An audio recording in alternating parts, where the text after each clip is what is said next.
Selamat mendengarkan podcast ini. Ketika kekristenan diperhadapkan kepada ancaman yang dapat dikenali, dapat merusak atau bisa mengganggu kekristenan, maka orang-orang Kristen menjadi bukan saja lebih waspada, tetapi bisa berantisipasi secara benar sehingga bisa tetap melestarikan hidup kekristenannya, menumbuhkan dan memurnikannya. Kekristenan yang tidak diperhadapkan kepada realitas tantangan yang dikenali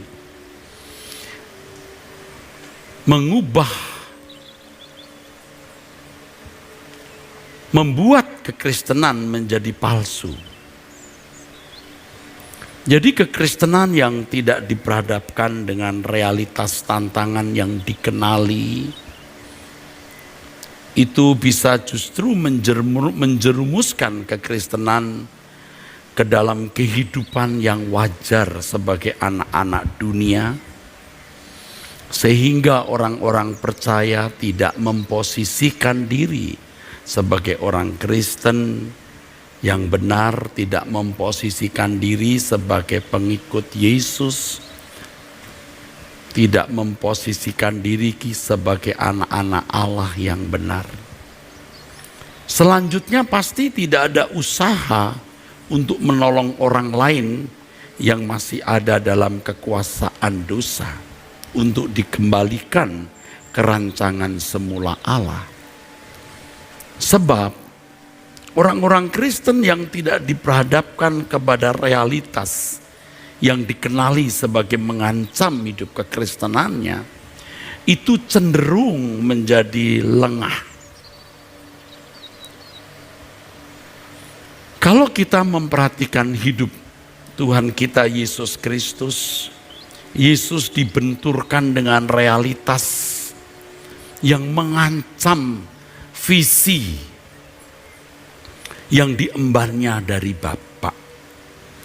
Apakah itu ancaman terang-terangan secara fisik maupun terselubung? Terang-terangan dalam bentuk serangan dari agama Yahudi, dari orang-orang yang memusuhinya, intimidasi, serangan secara doktrinal. Yesus ditanya ini, ditanya itu untuk menjeratnya, dan intimidasi secara fisik, dan memang faktanya sampai kepada kematiannya di kayu salib. Yesus diperhadapkan kepada realitas yang mengancam visi yang dia emban, dan Yesus dapat mengatasinya dan tampil sebagai pemenang. Ia tetap menyelesaikan tugas penyelamatan yang dipercayakan Bapa kepadanya. Jadi tentu saja Tuhan kita Yesus Kristus mendapat tantangan yang hebat dari kuasa kegelapan yang mau melestarikan keinginannya menjadi oknum yang dapat menyamai Allah. Dan iblis memakai berbagai kekuatan-kekuatan untuk itu. Pada zaman gereja mula-mula, yang dipakai oleh kekuatan setan atau yang dipakai oleh kuasa gelap itu adalah rezim agama. Rezim agama. Agama Yahudi. Lalu kekuatan politik, yaitu kekaisaran Roma. Tetapi sejarah menunjukkan bahwa orang-orang Kristen tidak takluk, tidak kalah. Kekristenan tidak punah. Kekristenan tetap eksis, bahkan menjadi murni. Selama ratusan tahun kekristenan menghadapi serangan dari pihak-pihak ini, tetapi tetap kokoh, saudaraku. terpelihara. Kuasa kegelapan tidak akan pernah berhenti mengadakan serangannya. Hal ini akan terus berulang di sepanjang sejarah. Iblis akan menggunakan segala cara untuk menumpas Injil yang murni. Tentu dengan kekuatan-kekuatan agama atau yang tadi saya sebut sebagai rezim agama. Kalau zaman Yesus itu agama Yahudi yang merasa menganggap bahwa kebenaran atau Injil yang dibawa Yesus sebagai kompetitornya, pesaingnya. Demikian pula dengan kekuatan-kekuatan agama antikris, artinya yang tidak mengakui Yesus sebagai juru selamat. Karena kekristenan menjadi ancaman bagi mereka, tentu tidak semua orang yang beragama non-Kristen itu melakukan tindakan radikal yang menyerang kekristenan. Ada oknum-oknum yang telah tercengkerami oleh roh antikris yang berusaha menumpas kekristenan. Menggunakan segala cara, juga menggunakan kekuatan politik, kekuatan hukum, peraturan untuk menghambat pemberitaan Injil. Dan hal itu bisa dilakukan secara sistematis, masif, meluas, dan terstruktur. Saudaraku. Dan itu pasti terulang dan kita tidak perlu heran, saudaraku. Karena dari dulu juga sudah ada rezim agama yang mencoba hendak menumpas kekristenan. Kita hari ini masih harus menghadapi kekuatan-kekuatan antikris.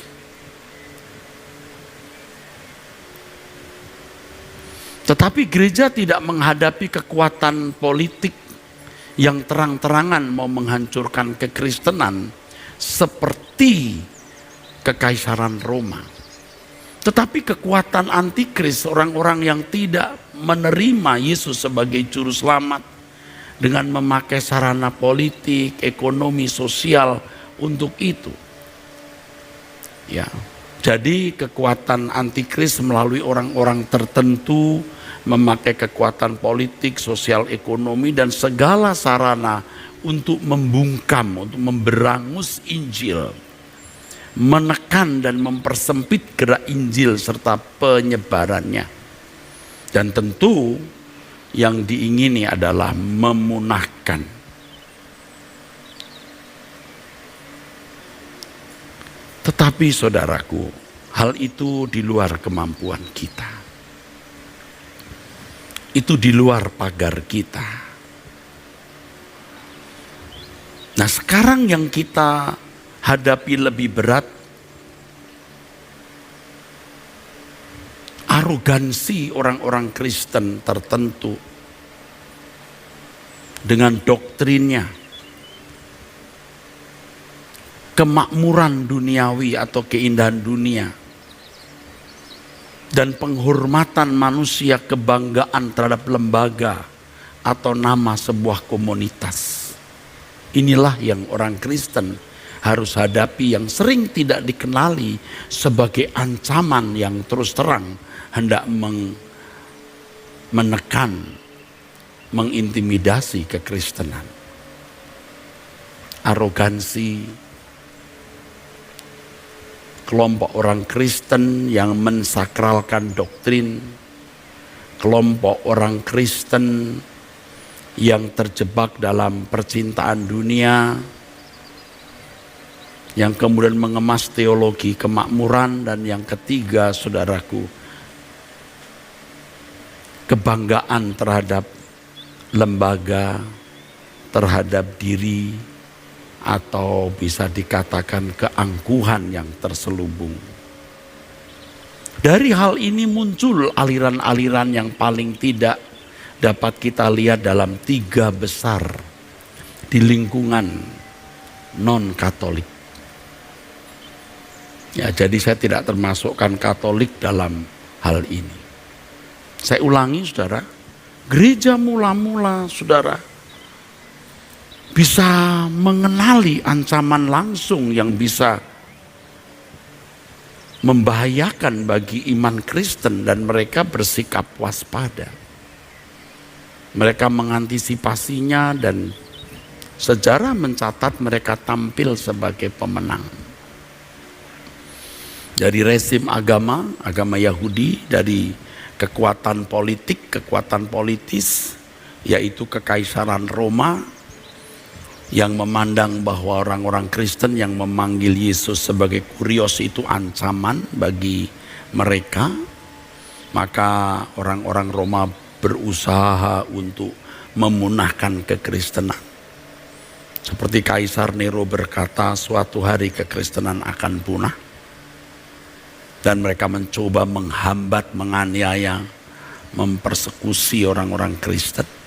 Tapi orang Kristen menjadi waspada. Nah, tantangan ini tidak akan pernah hilang.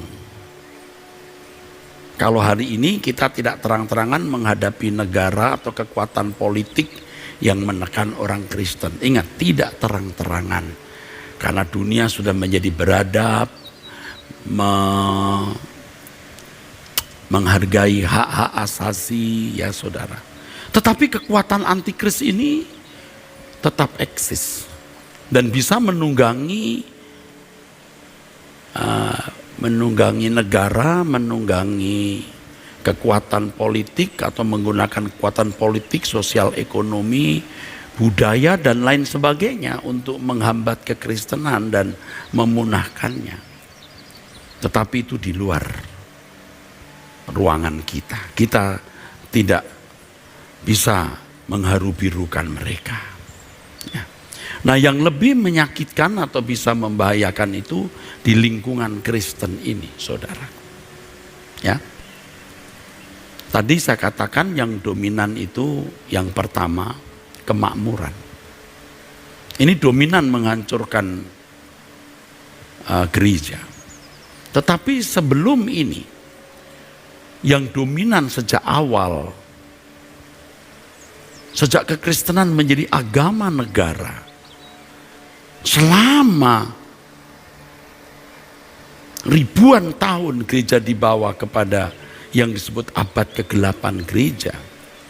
Gereja hanya sibuk berkelahi soal doktrin. Tetapi ini pun juga tidak pernah berhenti sampai sekarang. Hal ini berperan besar menghancurkan gereja Tuhan dan kehidupan iman yang murni.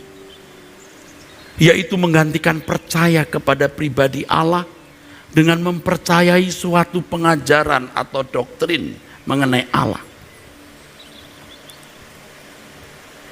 Dan mereka yang mengajarkan itu mengisyaratkan secara tidak terang-terangan bahwa keselamatan itu sesuatu yang mudah dicapai, mudah diperoleh, asal mempercayai doktrin yang mereka anggap resmi, legal, atau sah. Dan mereka mewarisi doktrin-doktrin dari para teolog sebelumnya, yang sebenarnya secara tidak langsung mereka mensakralkan doktrin itu dan tidak hidup dalam otoritas Alkitab. Ini yang saya singgung minggu lalu, saudaraku. Ketika diajarkan keselamatan itu sesuatu yang mudah dijangkau, mudah diperoleh, apalagi kalau sudah ditambahi dengan pengajaran Allah yang menentukan keselamatan individu. Pasti tidak ada perjuangan yang proporsional untuk mengerjakan keselamatan itu dengan takut dan gentar. Biasanya pengajaran mereka itu didasarkan pada pandangan para teolog masa lalu. Dan pandangan para teolog yang mereka yakini sebagai kebenaran itu dianggap mutlak sudah benar sesuai dengan Alkitab atau sejajar dengan otoritas Alkitab. Tanpa sadar mereka mengkudeta wibawa Alkitab.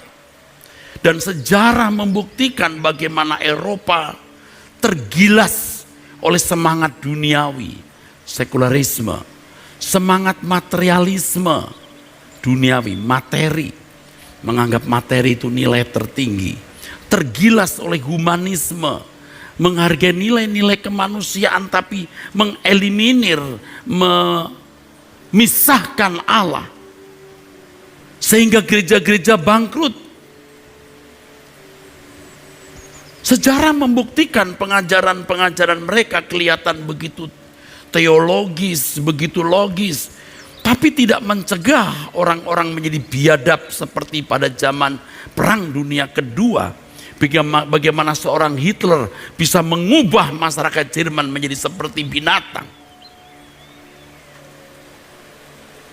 Kita tidak bisa bantah kenyataan itu. Ketika orang tidak mengalami perjumpaan pribadi dengan Tuhan, bukan mempercayai Tuhan, tapi mempercayai doktrin, mempercayai pengajaran, seakan-akan dengan mempercayai dan mengakui sistematika pengajaran yang diajarkan, maka keselamatan diperoleh. Dan hal itu masih diwarisi oleh banyak gereja hari ini. Biasanya kelompok gereja seperti ini bisa membangun keberagamaan yang baik, liturgi yang baik, yang kusuk, yang khidmat, bisa membangun orang-orang santun beragama, tetapi tidak mengajarkan militansi sebagai anak-anak Allah yang serupa dengan Yesus, yang meninggalkan percintaan dunia dan fokus langit baru, bumi baru. Tidak heran, saudaraku, ketika ada pengaruh kuat dari luar masuk, mereka tidak bisa mempertahankan integritas sebagai anak-anak Allah. Tadi saya menyinggung pada zaman Perang Dunia Kedua di Eropa, bagaimana seorang Hitler bisa mengalahkan ratusan ribuan, belasan ribu pendeta yang hanya bicara doktrin tapi tidak berkuasa mengubah manusia.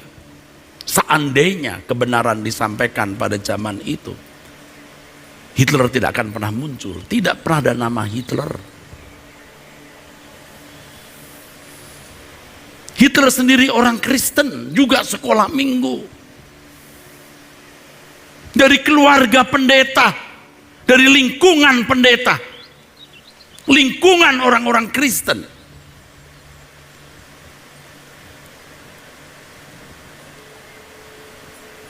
Dunia yang hanya menjunjung nilai-nilai kemanusiaan tetapi mengeliminir Allah, itu menjadi dunia yang tidak takut akan Allah. Maka begitu ada yang memicu mereka, mereka bisa menjadi biadab seperti orang-orang pada zaman Nazi. Sekarang tidak mungkin biadab seperti orang-orang pada zaman Nazi karena manusia harus menghargai hak-hak sesamanya. Tetapi pada dasarnya mereka tidak menjadi anak-anak Allah dan lupa mereka bukan berasal dari dunia ini.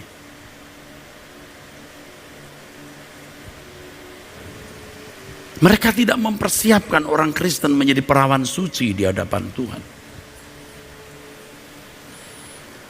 Dan sudah tahu kelompok orang-orang seperti itu, saya beri ciri, paling gencar memerangi ajaran yang tidak sesuai dengan ajaran yang mereka miliki, yang mana mereka mencoba untuk menyerang ajaran orang-orang atau gereja yang tidak sesuai dengan doktrin mereka, karena mereka melestarikan doktrin itu. Seakan-akan tokoh-tokoh mereka itu lebih hebat dari Paulus, Petrus, bahkan mungkin lebih hebat dari Tuhan sendiri. Dan ini yang tidak diwaspadai oleh banyak gereja. Dan Anda bisa melihat orang-orang Kristen yang hidupnya menjadi wajar. Hebat dalam mengajar, cakap membuat seminar, khutbah, jurnal ilmiah. Hebat, tapi tidak mengubah manusia. Nah, banyak orang tidak sadar. Nah, kalau bicara soal kekuatan antikris ya, kita di luar kemampuan kita, saudaraku. Dan bukan di dalam ruangan kita, tetapi ini di ruangan kita. Saya bukan anti doktrin, saudaraku. Tetapi kita harus menempatkan semua secara tepat. Ya, kita lihat gereja-gereja yang sebenarnya suam, liturginya bagus, pendetanya semua bergelar hebat-hebat, musiknya bagus, orangnya bisa santun-santun, tetapi jemaatnya wajar hidup. Kalau Tuhan Yesus datang, Tuhan akan berkata, aku tidak kenal kamu. Kenapa? Kamu tidak melakukan kehendak Bapa. Kelompok kedua dari mereka yang mengajarkan teologi kemakmuran. Ini pasti subur ini. Di masa di mana dunia menghadapi krisis ekonomi. Teologi yang mengarahkan jemaat pada pemenuhan kebutuhan jasmani. Yang mereka kita kenal sebagai prosperity theology. Teologi kemakmuran. Ini kelompok yang tidak peduli teologi sebenarnya. Tapi sekarang kelompok ini juga sudah mulai memperdulikan gelar. Saya tidak katakan memperdulikan teologi karena sering mereka tidak mencari teologi tapi mencari gelar. Kalaupun buka sekolah ya sekolah abal-abal, yang penting pendetanya bisa punya gelar doktor atau magister atau sarjana. Biasanya pengajaran mereka menekankan mujizat, kesembuhan ilahi, keberhasilan atau sukses secara umum atau sukses secara duniawi dan ya berkat jasmani. Saudara, saya tidak anti mujizat loh. Juga mujizat kesembuhan ilahi. Allah masih bekerja. Masih bekerja. Allah akan pakai orang-orang tertentu untuk bidang ini. Tetapi itu belum atau bukan goalnya ya. Tapi Tuhan akan pakai orang-orang seperti ini yang memberitakan Injil dengan mujizat, dengan kuasa. Beda dengan gereja yang mestinya sudah established sebagai gereja dan mendidik jemaat untuk menjadi dewasa dalam iman. Jangan berkutat terus di mujizat, itu biarlah urusan para penginjil-penginjil yang masih harus mendemonstrasikan mujizat. Pada umumnya para pelayan dari gereja-gereja kemakmuran ini masih terikat dengan dunia. Maka banyak pembisnis suka di gereja-gereja itu, selain punya harga diri, nilai diri, terhormat, ya, juga jaminan diberkati lebih berlimpah. Belum lagi kalau dia membeli sesuatu akan dilipat gandakan 30, 60, 100 kali lipat. Di dunia sudah kenal pejabat tinggi, sudah kenal orang-orang, sudah terhormat. Pegawainya ratusan ribuan sudah terhormat. Sekarang dia mau cari kehormatan di gereja. Supaya Tuhan pun bisa menghormati dia. Oh enggak ngomong, oh Tuhan kau menghormati aku. Enggak. Tapi itu Lucifer itu punya roh itu. Dia mau terhormat dimanapun. Buktinya Anda tahu. Kalau buktinya Anda tahu. Kalau di gereja dia bisa tampil, itu senang dia. Wah, gue terhormat gue. Dia tuh menginjak harkatnya Tuhan. Tidak boleh. Kita tidak boleh bangga. Kita di gereja tampil begini jangan merasa berharga. Tuhan harus kita hormati lebih dari apapun dan siapapun. Nah, orang-orang seperti ini gila hormat, saudaraku. Coba kalau dia nggak punya kesempatan terhormat, sedikit digeser saja. Waduh, kelihatan itu. Geliatnya. Saya tidak sedang menghakimi siapa-siapa. Ini fenomena yang tentu sebagai orang yang sudah berkepala 6 ini telah melewati 40 tahun pelayanan melihat fenomena tersebut. Gereja kemakmuran itu menjadi ajang pencarian nafkah dan aktualisasi diri. Di dalamnya mereka memperoleh kehormatan. Dan tentu bukan uang kecil, bisa uang besar. Coba saja kalau mereka jadi pembisnis, belum tentu sekaya itu. Dan pendeta-pendeta seperti ini, waduh, bengis. Bengis dan jahat tapi tidak kelihatan. Apa? Dia tidak mengajak orang ke surga. Dia menjanjikan berkat, kemakmuran. Oh tenang saudaraku, kekayaan bangsa-bangsa diberikan. Tenang saudara, wah engkau akan dilipat gandakan, kamu jadi kepala bukan ekor. Ayat itu untuk bangsa Israel, bukan untuk orang Kristen. Orang Kristen pun nggak perlu kepala. Dia akan terhormat di langit baru, bumi baru. Di dunia akan datang. Saudara, ini menyedihkan sekali. Saya tidak katakan orang-orang itu jahat secara moral, tapi secara rohani itu jahat, bengis. Secara umum tidak. Sebab kalau suatu hari jemaat nanti mati, lalu Tuhan tanya, apa kau sudah melakukan kehendakku? Nggak bisa jawab. Yang diurusi kesembuhan, yang diurusi mujizat, yang diurusin berkat yang berlimpah-limpah, yang diurusi kesuksesan, saudara. Sekali lagi, mujizat bukan suatu yang salah. Ada orang yang dipakai Tuhan. Tapi kalau sudah mengembalakan jemaat, tolong deh, ini ada di lingkungan sekolah ya. Kalau penginjil itu kan orang di luar sana, ayo masuk, masuk. Yesus juru selamat nih, gua buktiin. Das, ada mujizat. Setelah masuk gereja jangan lagi mujizat. Jangan, buat mereka dewasa. Aliran gereja kemakmuran ini berhasil menyedot banyak orang Kristen menjadi pengikutnya dan terlena di dalamnya. Tidak sedikit komunitas-komunitas ini berhasil membangun gereja-gereja yang besar dengan fasilitas yang sangat baik atau dalam tanda kutip mewah. Mereka bisa memenuhi media sosial dengan berbagai media lain. Mereka bukan orang jahat secara moral. Saya tidak katakan jahat secara moral, tetapi kalau seseorang tidak membawa orang kepada kebenaran, Matius 7 ayat 21 sampai 23. Aku tidak kenal kamu yang berbuat jahat, yang tidak melakukan kehendak Bapa. Jadi intinya gereja cuma satu. Mari kita melakukan kehendak Bapa. Titik, nggak ada yang lain. Kurang dari ini Anda menyesatkan. Ayo kita melakukan kehendak Bapa, hidup suci, tak bercacat, tak bercela, berkemas-kemas, pulang ke surga. Semua yang kita miliki kita persembahkan buat Tuhan. Ini bukan berarti lalu Anda kasih uang semua ke saya. Bukan, ya pimpinan Roh Kudus dalam hidupmu lah, saudaraku. Ya, jangan sampai saudara punya uang nanti jadi ini habisnya di sakit, kecelakaan, kebakaran rumah, kebakaran pabrik, diperes sama preman atau pejabat, kena masalah hukum. Tunggu, saya sudah perhatikan orang-orang begitu. Habis uangnya untuk itu. Saya tidak bermaksud apa-apa, sorry deh, untuk kelas seperti saya ini sudah setengah gila, saudara, atau gila. Sudah nggak wajar di mata manusia. Saya sudah katakan berkali-kali di sini. Anda kalau tidak benar uangmu itu haram, jangan kirim ke gereja. Saya hanya ingin mengatakan, jangan sampai Tuhan bertindak begitu.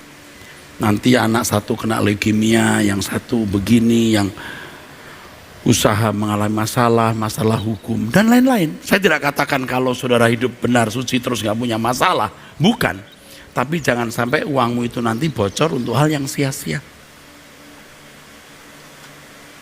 No, saya sudah melihat itu, saudara. Gak ngancam.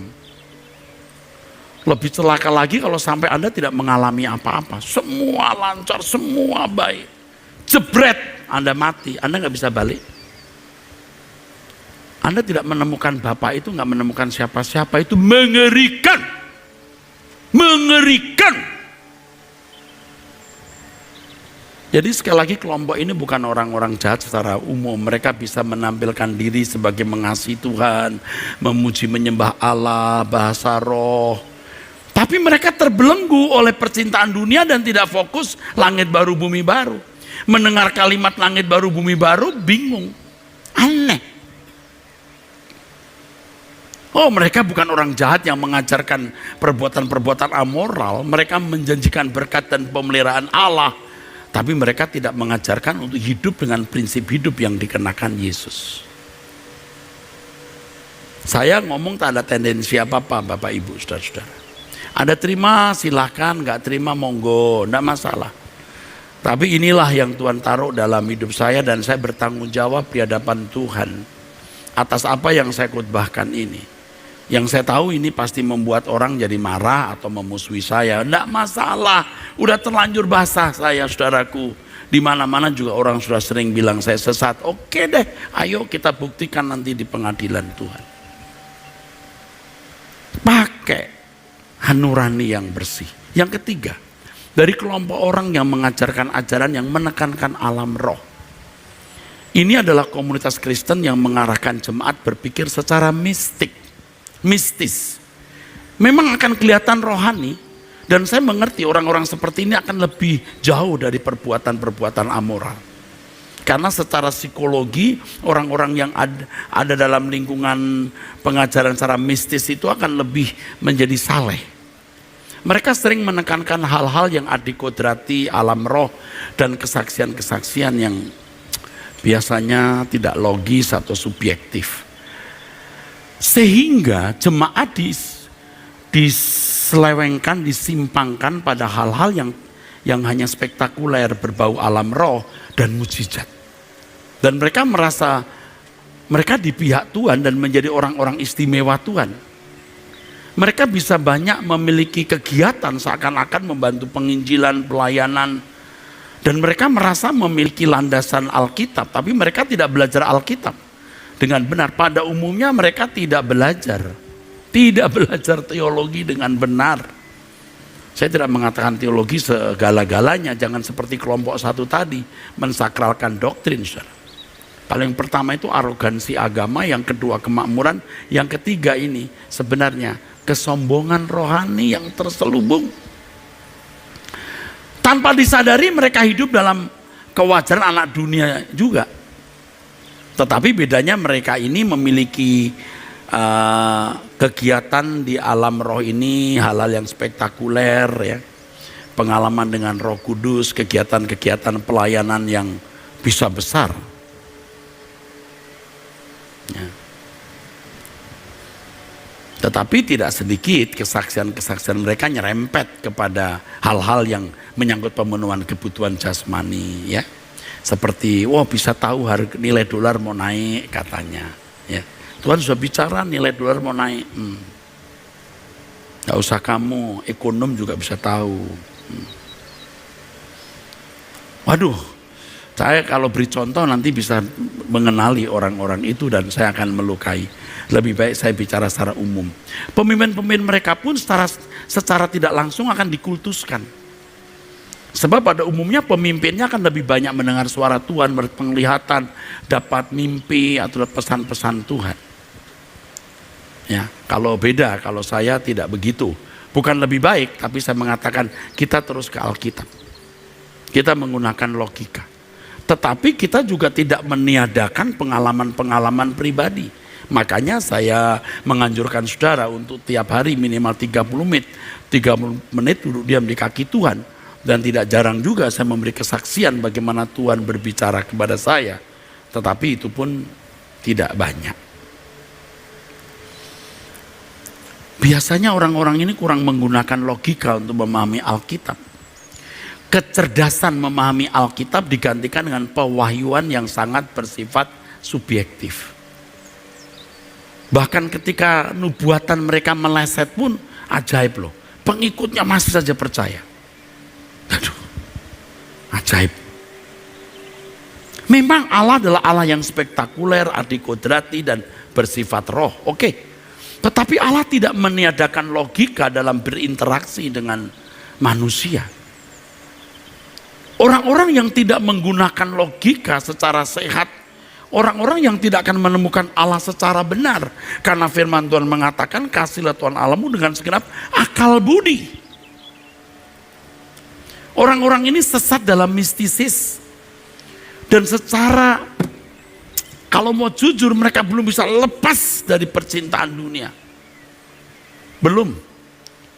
Mereka tidak akan mampu fokus ke langit baru, bumi baru. Sekitar pesan Tuhan, Tuhan berbicara, lalu berbagai fenomena-fenomena alam roh.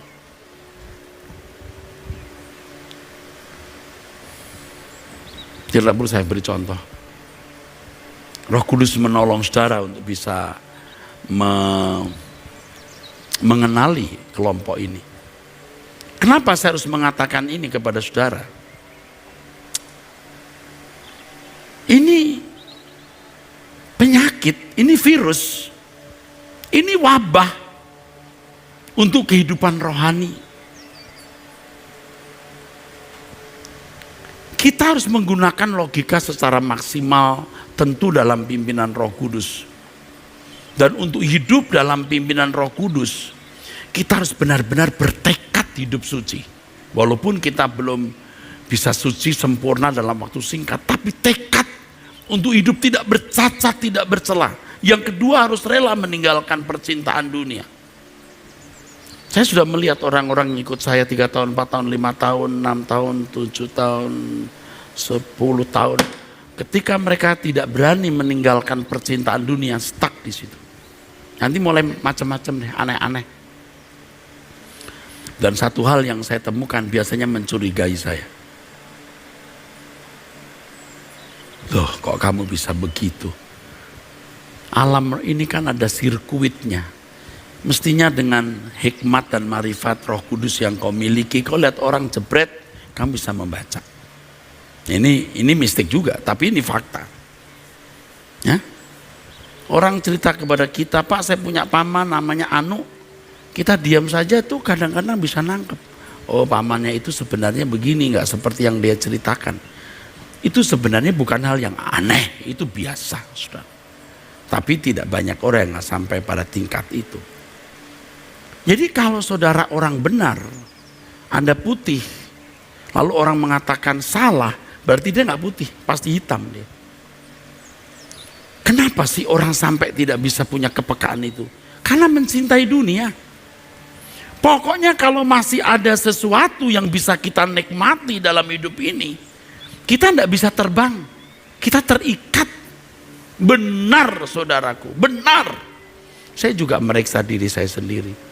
Apakah ada sesuatu yang masih ku nikmati dan aku merasa nyaman di situ? Kalau ada, aku tidak akan bisa menjadi perawan suci di hadapan Tuhan. Nah, kembali kepada kelompok ketiga ini. Tanpa mereka sadar terjebak dalam kebanggaan sebagai orang istimewa Tuhan.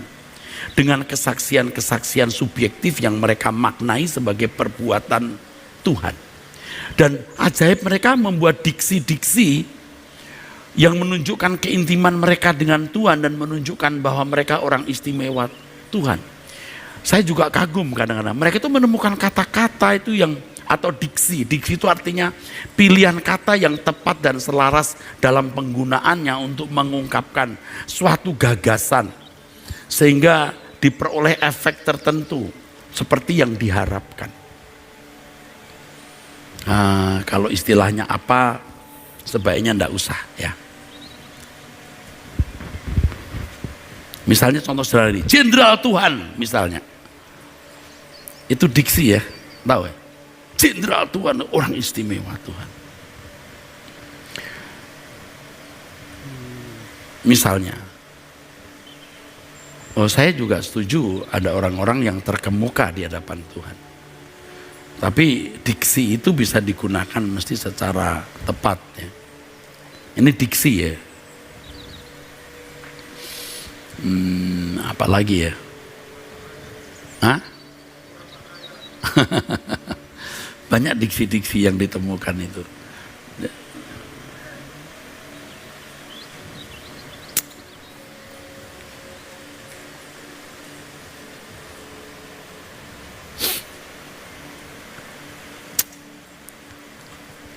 Nanti diksinya diksi sederhana aja ya. Nabi Tuhan. Wah dia nabinya Tuhan. Di kelompok kami ada nabi. Wah diksi nabi itu.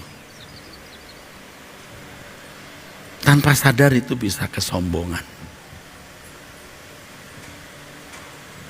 Kita juga seneng kok nama kita diangkat itu seneng. Dagingnya yang senang. Dan kita harus kianati daging kita sendiri itu saudara. Nama saya mau diabadikan di satu perpustakaan di sini. Erastus Library. Saya bilang jangan, enggak boleh ya. Atau ini Pak, kita bikin ES Ministry, Erastus Sabdono Ministry. Enggak usah. Saudaraku, dunia hanyut dalam pesta pora kesenangan. Walaupun kenyataan dunia ini sukar dan manusia sulit menemukan kesenangan. Tapi banyak orang ngotot terus menggeliat untuk menemukan Firdaus di bumi. COVID-19 ini sebenarnya tamparan bahwa dunia tidak menjadi hunian yang ideal. Kita harus berkemas-kemas. Meninggalkan dunia untuk pulang ke rumah Bapa. Berkemas-kemas untuk hidup tidak bercacat, tidak bercela. Ya, sudah jangan ribut. Kita punya pandangan bisa beda.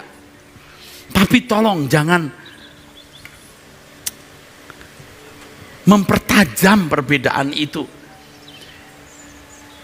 Saya minggu lalu katakan itu encim-encim ibu-ibu mbok-mbok di ujung di atas Gunung Sena, mbok-mbok orang Kristen. Nggak kenal tuh Kristologi, Ordo Salutis, Tritunggal, apa itu justification, sanctification, nggak tahu tuh. Masuk neraka itu, nggak tahu teologi. Jangan picik bagi saudaraku. Kita punya perbedaan. Jangan seolah ya. Jangan merasa kalau Anda itu punya ajaran sudah begini nih, udah aku ini sejarah Anda pasti masuk surga. Enggak. Picik Anda. Yang penting hidupmu tidak bercacat, tidak bercela. Lingkunganmu menikmati kehadiranmu. Sebab engkau mewakili kehadiran Tuhan Yesus. Dunia ini sudah bukan lagi milik tempat yang nyaman untuk dihuni. Tetapi dunia juga milik tempat yang sangat subur untuk kejahatan. Ini dunia yang sulit kita arungi untuk menjadi orang Kristen yang tak bercacat, tak bercela. Dunia yang makin sulit menjadikan kita ini orang yang serupa dengan Yesus. Sulit. Justru dunia mau menarik kita untuk serupa dengan dunia. Kalau kita tidak kembali kepada ajaran murni yang diajarkan Yesus. Sederhana saja ajarannya, sederhana. Apa itu? Seperti Yesus. Titik. Seperti Yesus. Itu toh, udah. Lalu gimana? Ya bergumul lah. Dunia sedang gencar menggiring orang menuju kegelapan abadi. Sementara kuasa kegelapan mencegah sekuat-kuatnya orang Kristen menjadi corpus delicti. Artinya menjadi serupa dengan Yesus.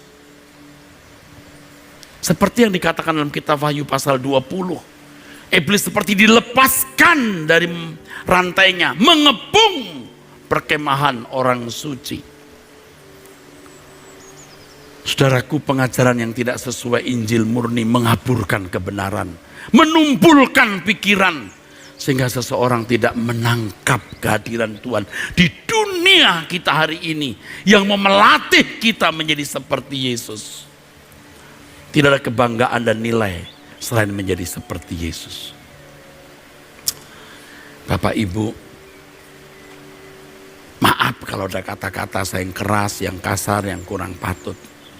Tapi inilah saya dan kerinduan saya untuk menyampaikan apa yang Tuhan mau saya harus sampaikan kepada saudara. Saya berharap kita mengerti. Ikuti terus kebenaran melalui Truth ID. Anda mensubscribe Truth ID. Menekan gambar, lonceng, men-share ke orang lain. Nanti sore jam 5 kita akan kebaktian lagi. Dan besok jam 2 untuk wanita surgawi. Dan sorenya jam 6 temanya luar biasa. Apakah setan itu mantan malaikat? Apakah Lucifer itu malaikat? Nah itu saudara bisa pahami ya. Dan jangan lupa hari Kamis jam 10 acara khusus Batak Bermazmur jam 6. Hari Kamis ini ada Batak Bermazmur. Jangan lupa kita harus hadir ya. Kita harus hadir. Saya percaya Tuhan akan menuntun jalan kita. Akhirnya saya mau mengatakan, saya mengasihi saudara. Kita pulang ke surga. kita tinggalkan dunia yang makin rusak ini. Percayalah, tidak ada tempat yang lebih nyaman dari langit baru, bumi baru. Ya, amin.